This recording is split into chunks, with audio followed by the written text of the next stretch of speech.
Mapagpalang araw po sa inyong lahat at ako po'y nagbabalik para ipaalam sa inyo ang update ng aking problema dito sa Tabuk, Saudi Arabia.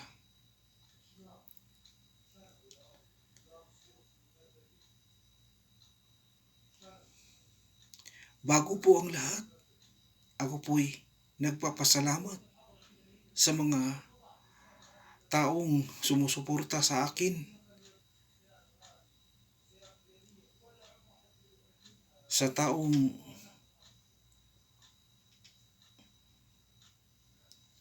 nagtsatsagang tumulong sa akin.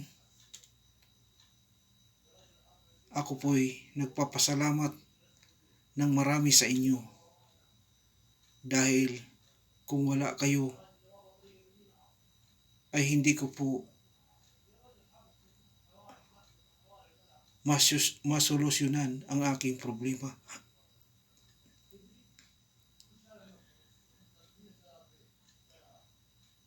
At nagpapasalamat din po ako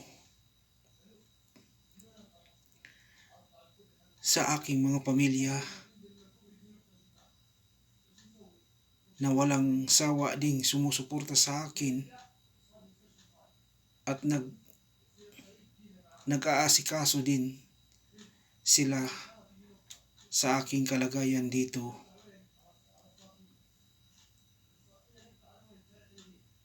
At nagpapasalamat ako sa lahat ng mga tao. Sana po nakikiusap po ako sa inyo na sana po hindi kayo magsasawang magsuporta sa aking channel at mag-subscribe sa aking channel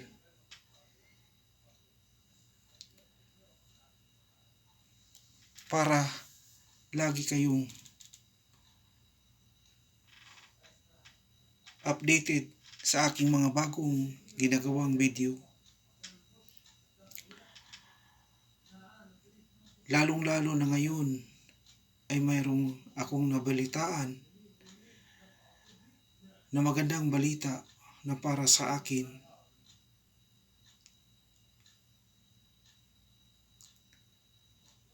Kahapon lang po ay gumawa po ako ng live. Pero sa ngayon po ay ituloy ko po dito sa aking YouTube channel.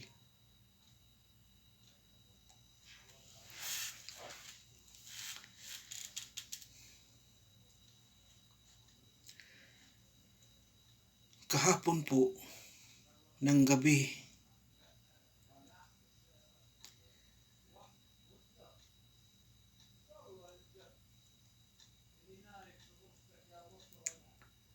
lumapit po sa akin yung HR na ang sabi niya,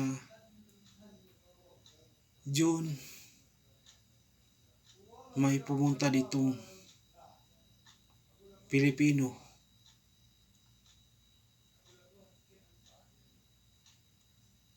at ang sabi niya ay taga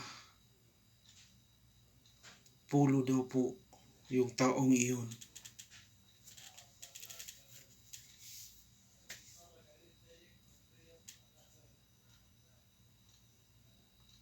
Kaya po ako po'y natutuwa at masaya sa mga narinig, sa aking narinig, sa aking HR na ganun ang sinabi sa akin.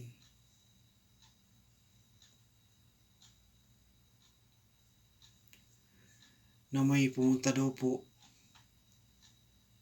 na taga-imbahada, pumunta daw po dito sa opisina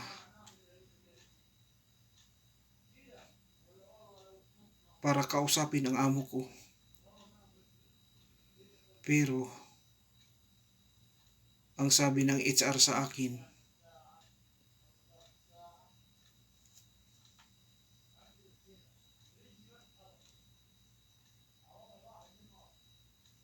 Ang sabi sa akin ng HR ay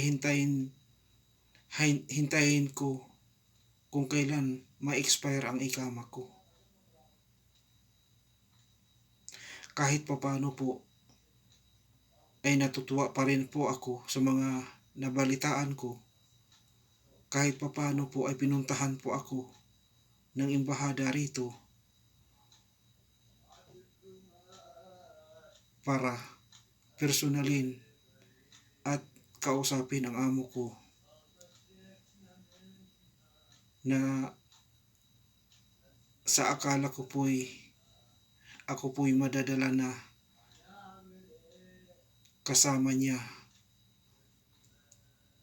Pero po, ganito po yung sinabi sa akin ng HR na po ang sinabi daw ng amo namin ay hintayin daw po kung kailan ma-expire ang aking ikama.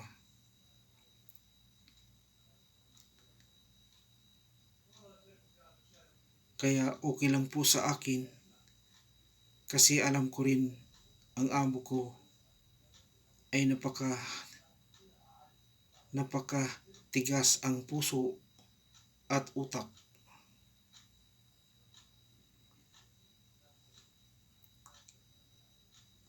Sobra pong kuripot. Ngayon lang po ako nakaranas ng ganitong amo. Nasasairin talaga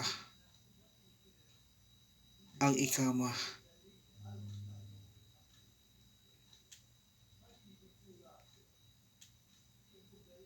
Talagang sisimutin, kung baga, pipigain ng husto hanggat wala nang matitirang dumadaloy. Kahit papano po ay natutuwa po ako at masaya kasi nabunutan na rin po ako ng tinik. Kasi po ang iniisip ko palagi kasi po pag wala pong kumakausap sa amo ko ay gagawin din po niyang i-extend ang aking ikama. Sana po mag-comment po kayo para maka-ideya naman po ako kung tama po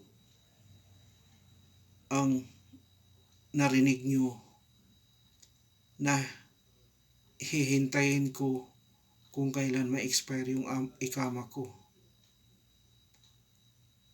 At hindi po ako nadala ng rescuer dito. Bigo po ang rescuer sa akin na makuha ako dito. Kasi po sigurado po ako ay nadala na naman sa magandang usapan. Kasi po yung amo ko, pag ikaw ang iyong pag ikaw ang kausap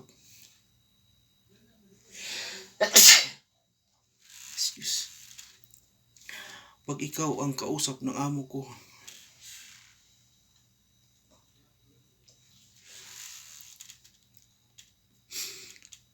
pag kayo nagkausap ng amo ko ay napakasobrang bait. Mahuhulog talaga ang loob mo sa amo ko. Pero pag talikod mo, doon ka na titirahin. Sana po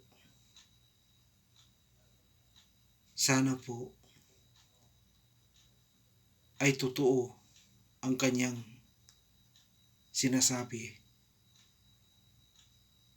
At sana aasa ako na may maaasahan. Hindi po kagaya ng dati ay umaasa po ako. Pero pagdating po na malapit na mag-expire yung ikama ko, ay ini-extend niya. Kasi kagaya po ng dati ay sinabi ko po na kailangan ko po ng mag-final exit. Ang sabi niya, oo. Pagkatapos, nung malapit na mag-expire, ini-extend niya. Ini-extend. Hanggat nga po ay lumapit na po ako sa labor dito, Ministry of Labor, para humingi ng tulong. Pero pinaasa lang po ako ng labor at pinangakuan na tutulungan.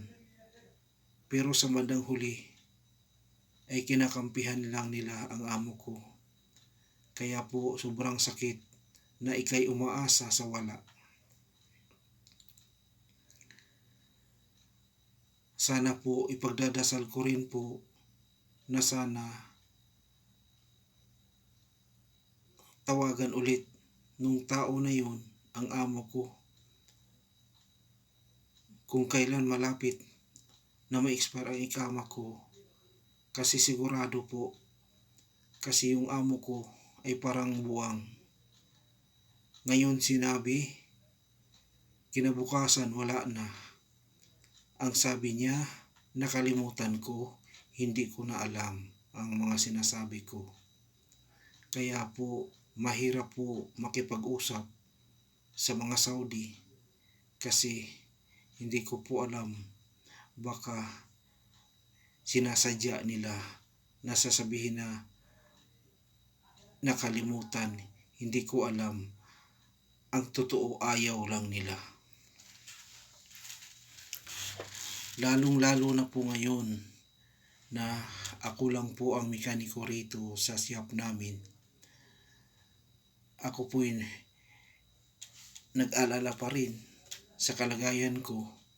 Baka sa sobrang tuwa ko ay magaya din po sa mga naunang pangyayari na ini-extend lang niya ng ini-extend. Kasi yung amo ko napakabuang talaga. Baliw talaga. Napakasiraulo talaga ang amo ko. Tapos kahapon pa po, bago po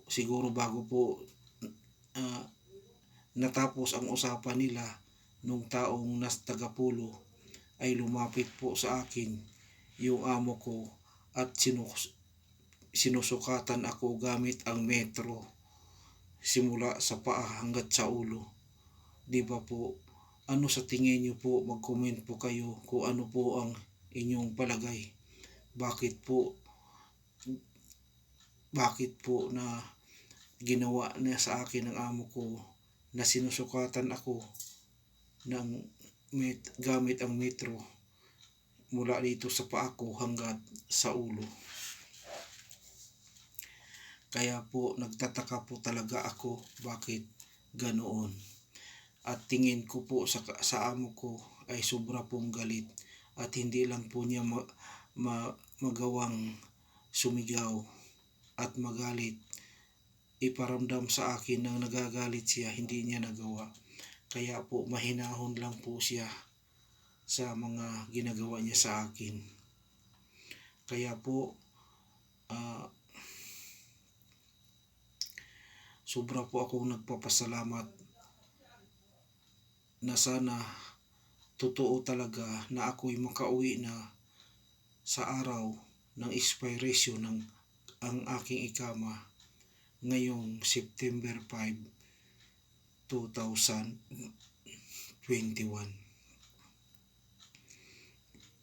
At ako po'y nag-alala. Hindi po talaga ako naniniwala na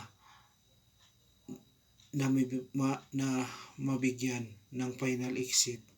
Kasi po maniniwala na lang po ako kung magbigay na talaga siya. Doon na talaga ako itudo ang aking kasiyahan sa araw na ang sabi nila sa akin ay bibigyan daw po ako ng final exit at ticket para makauwi na. Kaya po ako po'y natutuwa sa mga naririnig ko sa aking HR at sa aking amo na ganoon ang sinabi sa akin. Kaya po sa mga nanonood, sa mga nagla-like sa aking YouTube channel at nag-subscribe, maraming salamat sa inyo po sa inyong pag-subscribe at pag-share sa aking video. Maraming salamat po. Sana ang pakikiusap ko po sa inyo ay huwag po kayong magsawang sumusuporta sa akin. Para po ito at hindi lang po ito sa akin, baka po makatulong din po ako at gabay po ako sa mga OFW na nangangailangan din ng tulong na kagaya ko, na kagaya ng sa nangyayari sa akin, lalong-lalo na po sa mga ibang OFW na sobrang problemado sa buhay at ang iba po ay winawakasan na lang po ang kanilang sarili. Kaya po napapanood niyo po sa mga Facebook na may isa pong kababayan natin po at hindi ko po alam kung kababayan ba natin po yun, ay nagbigti po siya sa labas ng bahay at doon sa tuktok ng bahay nila at yung tali ay itinali doon sa ilaw at tumalon na nakatali sa kanyang liig. Kaya yun, patay kaagad siya. Kaya po kailangan talaga po ay sabayan natin ng dasal. Makinig tayo sa mga tumutulong sa akin. Makinig tayo sa mga tumutulong sa taong pinapalakas ang loob ng bawat OFW problemado. Lalong-lalo na sa mga inaabuso. Sana po nakikiusap po ako sa inyo ay huwag po kayong magsawang mag-subscribe sa akin, sumusuporta sa aking channel kasi po baka po ito po ang daan para po ako rin po'y makatulong sa mga OFW na kagaya ko. Kaya po ako po'y nagpapasalamat sa inyo sa lahat-lahat ng inyong naitulong sa akin. Maraming salamat po. Kaya po tuloy-tuloy lang po ako sa aking pag-update sa inyo kasi po sa sobrang kasiyahan ko po, totoo po ay hindi ko po itinudo ang aking kasiyahan kasi malayo pa po ang expiration. 4 na buwan pa po, marami pa pong pagbabago sa 1 buwan, 2 buwan, 3 buwan at 4 na buwan. Maraming pagbabago pa po ang aking dadanasan. Marami pa pong unos, marami pa pong bagyo ang aking susuungin. Marami pa pong bundok ng aking tatahakin. Marami pa pong ilog ang aking tatawirin. Marami pa pong mga unos at hagupit ng mga taong pigil akong itali dito sa kanyang shop para hindi ako makauwi. Kaya po sa mga taong tumutulong na sa akin ay lubos-lubosin nyo na po ang inyong pagtulong, lalong-lalo na masaya na po ako yung sa inyong pag-share, pag-like, pag-subscribe para po mabawasan po ang aking problema.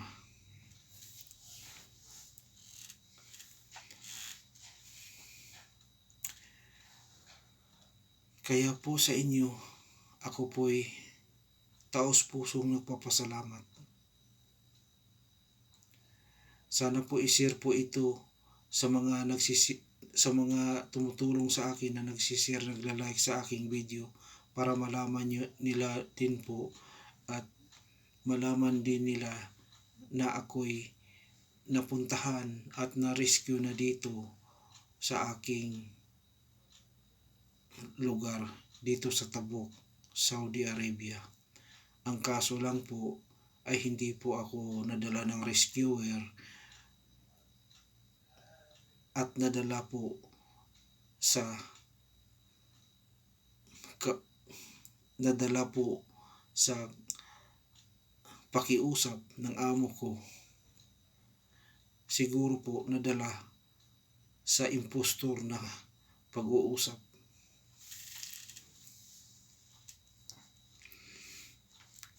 Kaya po magsaya na lang po ako sa araw sa aking kung kailan nila ibigay, kasi po ang sabi 4 na buwan na lang po ay ma-expire na po ang aking ikama. Ako po'y hindi talaga magsawang magpapasalamat sa inyo sa mga naitulong nyo sa akin, lalong-lalo na sa mga grupo na sinusubaybayan talaga ang aking kaso, sinusubaybayan talaga ang aking sitwasyon dito at pinapalakas ang aking kalooban at ang sabi, kaya mo yan, pagsubok lang yan, hintayin mo lang, darating din yan. Iyon, na dumating din, kaso hindi rin ako nadala ng rescuer. Kasi ang amo ko ay sobrang kuripot. Kumbaga, pag may nilalabhan ka, kailangan mo talagang pigain hanggat wala nang tumutulo o wala nang pumapatak na tubig sa pinipiga mong damit. Ganun po ang kahalintulad po sa akin hanggat po na may natitira pa pong araw sa ikama ko, pipigain at pipigain talaga nila hanggat isa na lang ang tumutulo sa ikama ko. Pero po sana po ay ipagdasal nyo rin po ang amo ko na sana lumambot ang utak at puso niya. Kasi po hindi lang po ako ang Pilipinong pinapahirapan dito. Marami pa pong Pilipinong pinapahirapan bago makauwi, kagaya ng nangyari sa akin. Pero po, yung iba po ay hindi na umabot sa ganitong problema. Hindi na po umabot sa ganitong sitwasyon na nangyayari. Kasi po, ako na lang po ang last na Pilipino rito. Kaya gano'n na lang po ang kanilang paghihigpit sa akin. Hindi kagaya ng naunang mga Pilipino. Pinapahirapan din po, pero hindi sila umabot sa mga ganitong kaso na nanghihingi pa sila ng tulong. Kasi po may natitira pa pong mga Pilipino na kagaya ko na gustong-gusto nila. Kaya po, yun pong tao na yun na pinapahirapan nila ay umiyak din po sa harapan nila, lumuhod, umiyak ng dugo, nahirapan, tumakas, nagpahuli at nahuli at ikinulong. Yung isa po nagdahilan na siya ay may problema, pero pinapahirapan din po bago nakaalis.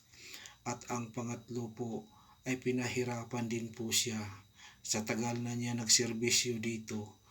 Mga 16 years na siya nagserbisyo dito na kahit 1 real walang natanggap. Wala pong benepisyo. Kaya po ayaw ko po dito kasi mga hagahaman sa pera ang mga namamahala dito. Mga sip-sip, lalo-lalo na yung mga ibang lahi. Lalo-lalo na yung Bangladesh na kasama ko, yung Bangladesh na nagiging manager sa shop ay sobrang sip-sip. Meron pa pong HR na Egyptian ay sobrang sip-sip. Meron din Pakistani ay sobrang sip-sip din po sa amo.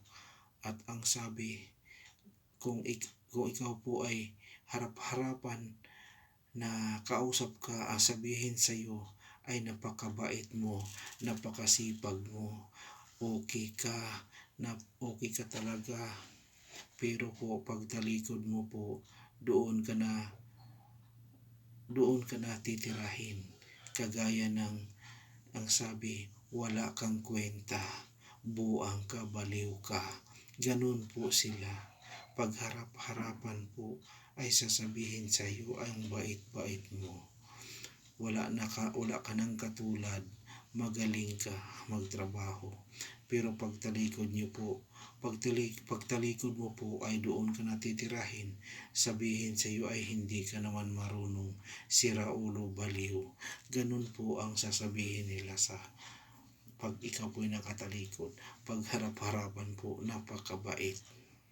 Kagaya po nangyari po sa Pulo Jeddah na nakapunta rito, ay siguro po nadala po sa kabaitan na naririnig niya sa amo ko. Kaya po wala pong nagawa siya kundi umalis lang din po na hindi ako nadala. Kasi po ang sabi, dapat po na sana po ay